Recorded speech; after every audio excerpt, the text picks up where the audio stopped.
شكون اللي يظلم؟ اللي يستنى في الدوره من العرب اللي ما نجحش، من العرب اللي ما نجحوش. هيك المغرب نتاعكم انت وصلت لها المغرب نتاعنا. ولهذا أنا نقول أنه المنتخب المغربي حقيقة شرفنا وعرفنا وقدم ما له، وما تقارنوش ب 22 قديش من منتخب بيهز كأس العالم الدورة اللي بعد يخرج من الدورة الأولى كتير. 98 فرنسا احسبهم الكل اللي هز كأس العالم وخرج من الدورة الأولى كتير. أنك مرة في الدور نصف النهائي ومرة في الدور الربع النهائي، مش سهل هذا يمثل. المرة هذه يستنوا فيك. ثم تلعب ضد شكون؟ تلعب ضد أقوى فريق في العالم، فريق الفرنسي. فريق فرنسي ما عندوش ملاعبيه، راه عنده صواريخ، عنده صواريخ تجري. انا نذكر مدرب تونسي، هاي نعطيها لكم. ايه شو اللي صاير؟ مدرب تونسي يلعب ضد جمال الامام، ايه لاعب التونسي جو شد المدرب يلعب ضد جمال، شد الظهير الايمن نتاع الفريق قال له انت مش احسن جمال الامام. شغزره في المحاضره قبل المقابله المدافع الايمن قال له باهي انا نحشره، يقول الموتور باش نخلط عليه. الرجل زفاه لازم فيسبا، راجل فيسبا قال له اعطيني فيسبا باش نشده باش نشده. معناها نفس الشيء تبارك. تشد باركولا يجيك دوي، تشد دوي يجيك مبابي، تشد مبابي يجيك شو اسمه ديمبيلي، تشد ديمبيلي يجيك بولي عاود. وين معناها لكن شوف فما حسره جبد عليها جمال، حسره وين حسيتها؟ انا نخسر مصلحي في يدي. الشوط الاول فرنسا بونو 0-0. انا عنواني نتاع الشوط الاول كي كمل الشوط الاول بونو فرنسا 0-0.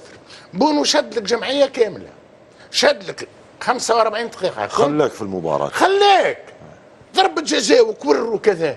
قلت بين الشوطين تو، لكن اللي لاحظته وانه فرنسا احترمت المغرب واعطتها قدرها وقيمتها ولا سيبتها. كذا كان فرنسا احترمت المغرب، فان المغرب احترمت اكثر من اللازم فرنسا. صحيح. الاحترام المبالغ فيه اللي يتحول الى خوف. طيب ولات خايفه. ولهذا كنت نتمنى ان المغرب في العشر دقائق الاخيره عندها الامكانيه باش تلعب كوره، كنت نتمنى انها تلعب كوره. طيب بعد العوده من كاس العالم ونمشوا لحلم اخر، وهو خروج المنتخب المغربي من الدور ربع النهائي على يد فرنسا. واعتقد بان المنتخب المغربي سقط الحلم وبقى الكبرياء. هذا هو العنوان اللي حنبدو به حديثنا في هذا المحور. جمال، المنتخب المغربي غادر كأس العالم بعد ما بنى طموحات كبيرة لدى الجماهير العربية كاملة وأيضا الشعب المغربي، لكن زي ما تكلمنا ونرجعوا للتصالح مع الذات. كرة القدم تبدأ فيها الفوارق ولربما يبدأ فيها حتى المونديال في هذه الأدوار الإقصائية الحاسمة والهامة. والله شوف، يعني صحيح انه المنتخبات اللي بقات كلها يعني قويه جدا، لكن ما لازمش نصغروا واش عملوا. يعني وصلوا واصطدموا ما نقولش امر الواقع، اصطدموا باقوى منتخب يعني في المونديال الصراحه. بالرغم من هذا عندي تعرف كلاعب ولا كمحلل تحفظات فنيه، لازم نحط اللمسه تاعي اذا يسمح لي. تفضل. انا ما اعيب عليه من امس شويه انه كنت نفضل مزراوي ظاهر يسار ونفضل يبدا بمهاجم.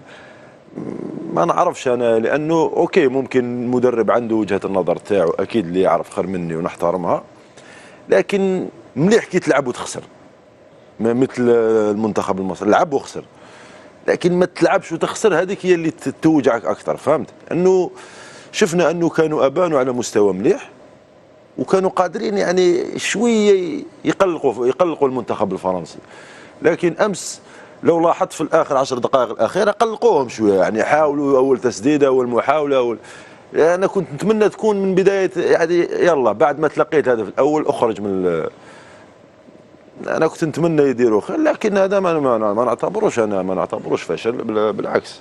المونديال اللي فات كان طريق ساعدهم، لانه انا متاكد لو كانوا في الجانب الاخر كانوا يقدروا يروحوا، المسار كان مسار اكثر.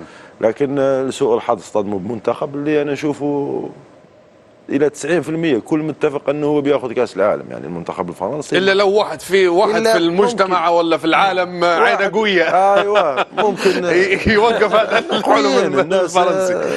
الناس خلاص طغاوا على كره القدم، هذه يلعبوا 3 دفاع والباقيه هجوم، يعني ما عنده حتى الوسط ما عندهمش، تحس انهم في كل مكان الناس حارس هجوم. احنا زماننا في ليبيا وفي الاحياء نحط في واحد حارس والباقي كلها هجوم. بالعكس لازم هذا اللي صار، لازم يبنوا على النجاحات اللي صارت في المونديال هذا.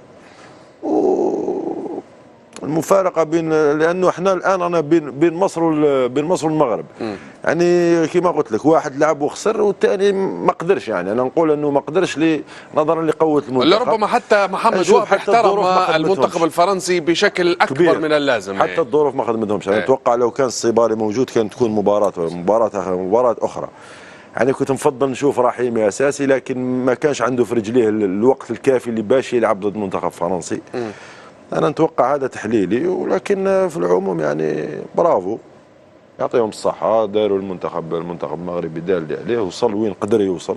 يعني نشوف ان هذا هو الحد الاقصى لانه واجه المنتخب الفرنسي. انا قلت لك لو كان في المسار الثاني يكون يروح بعيد. نتمنى لهم التوفيق ان شاء الله في القادم المحطات ان شاء الله. طيب نسمع من جمال المنتخب المغربي، طموحات كبيرة ولكنها اصطدمت بمنافس أكبر بقوة لربما فنية تحدث عنها الجميع، والجميع أقر بما يمتلكه المنتخب الفرنسي من عناصر سواء كان على المستوى الفردي وحتى الجماعي، مع أيضا الظروف اللي ما خدمتش مع المدرب محمد وهبي، الغيابات لربما حتى تفكيره في التعويض ما سعفاش إنه هو من يختار بديل من.